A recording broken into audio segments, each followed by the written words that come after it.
sudah mau prepare untuk kahwin dah? Ya, dia ada pergi travel juga. Dia travel Good. bilik asing. Muhammad, Ya.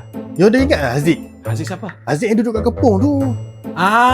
Ya. Hari Ah. okey, yang kita jumpa kat sana tu. Lama tak catch up dengan dia juga. Ya kan, Haziq sekarang ni dia kerja kat cyber. Dia baru dapat girlfriend baru. Girlfriend dia orang Cyberjaya.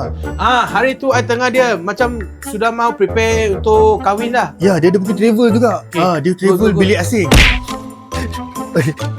Tak, sekarang ni Haziq, hari tu ada mesej dengan Haziq lah. Dia cakap dia macam pening tau. Dia nak kahwin.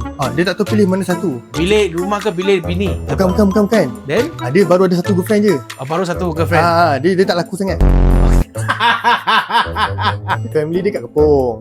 Ya. So kalau dia kahwin dengan orang Cyberjaya tu, nanti nak kena beli rumah kat Cyberjaya ke nak beli kat Kepong? Apa nak pilih? Beli dua-dua lah. Oh yo, Satu kat Kepong, satu kat Cyber. dia pun macam I juga.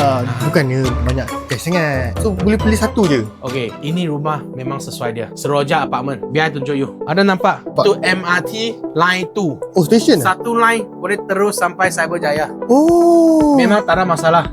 Okay. Sini jalan kaki sana tak payah 10 minit. Mak pun dekat, bini pun dekat, office pun dekat. Sini sampai Cyberjaya tak payah 1 jam pun. Laki punya ada driver, tak payah drive sendiri. Oh, naik MRT lah. Mati. Sekarang call dia. Kalau dia ada senang, bawa dia kita tengok rumah. Jangan lupa follow, like and share Abang Mike ya. Kalau you ada minat nak cari property, bagi tahu saja location, Abang Mike cuba carikan.